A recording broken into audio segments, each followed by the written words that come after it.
So imagine getting a phone call from the White House asking you to take part in a top-secret program to help stop terrorists dead in their tracks. Well, it actually happened to best-selling author Brad Thor. He has been writing high-octane thrillers that revolve around a counterterrorism operative. Brad Thor's new book, Takedown, arrived in stores today. Brad joining me here in New York. It's good to meet you. Nice to meet you. Thanks, Welcome AJ. to the program. So explain this to me. You're, jogging in the mountains in Utah, and you get a phone call. Oh, there's this program called the Red Cell Program. We want you involved.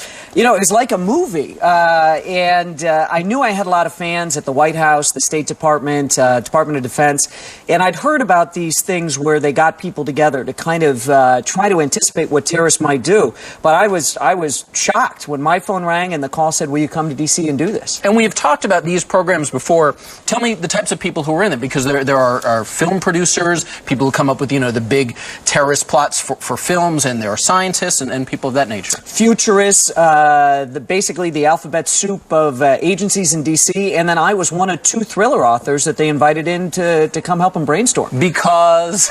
Because they love my books, and I guess, or I know that my plots are so real to life and what's happening out there. I get tons of fan mail from the soldiers in Afghanistan and Iraq, and a lot of our intelligence men and women that say, you know what, you're an author that it's fiction, but this is exactly what we're facing on a daily basis, and people just don't know how much of this is really going on. So you really are saying that art is imitating life, and you're carrying that out in your book, and we'll talk more about that in a second. Specifically, I want to talk about what you guys do in this Red Cell program to the extent that you can, but basically, you're talking about different scenarios where opportunities might present themselves to terrorists. For instance, we're coming up on hurricane season. Correct. We're just into it right now.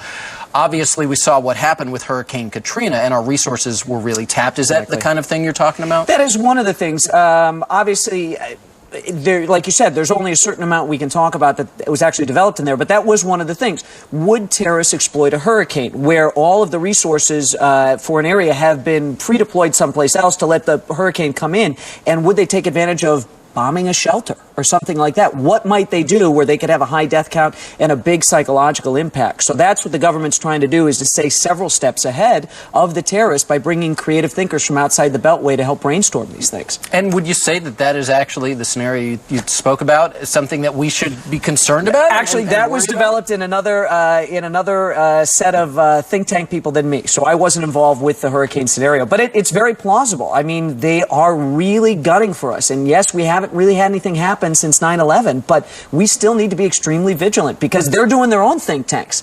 Anything that has come out of Hollywood that we have seen played out, or that we should be concerned could play itself out? You know, I've seen a lot of stuff that's in Hollywood. I know that DHS raised concerns about cruise ships and the safety on cruise ships and what could be done there. And so we've seen, there's a lot of stuff. I don't think anything is outside the realm of possibilities. As a matter of fact, my new book is a perfect example with taking advantage of sealing off Manhattan for 6 hours to achieve a particular end. I think the big scary thing for me is that the enemy is already among us. I'm not worried about border security and these guys getting in. I'm concerned about the bad guys that are already here. They're here, yeah. Yeah, they're here. The cells are developing. And in Takedown, Scott Horvath, your recurring character, is this counterterrorism op, which is basically kind of what you have become, is dealing with these different types of scenarios. So back to that question of art imitating life. It really is what's going on. It is not just fiction.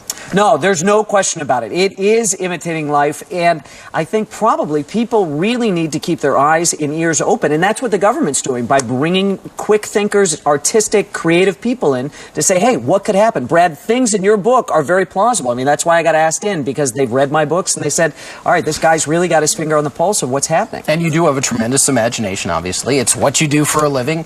Your books are bestsellers. Are you at all concerned that things that you write about could present real suggestions that we could see play out? And I'm sure perhaps you've had conversations about this with the government. I do. I'm concerned about that, but that's why I'm making sure that today's the release date on this book, but the people I know at the White House, the State Department, Department of Defense, got this a long time ago. Oh, so the government will vet your books and say, you know what, maybe take that out, and will you react to that? I've worked with some of the people I've worked with who are my sources in the government, within the military, who help me with my books. They see them before they go to press. And I have been asked past at times where they've said, oh, okay, we told you A, we told you C, all right, you figured out B. B can't be in the book. You need to pull B out of the book or reshape it. And of course I do it. I mean, that's what I do as a patriot. I want to make sure that we're not giving the bad guys too much stuff. Yeah, we don't want to tell them too much what they may not have already thought about. Exactly. Brad Thor, it's a pleasure to meet you. Thanks a lot. Best of luck with AJ. the book. Once again, the book is called Takedown, and you'll find it in stores now.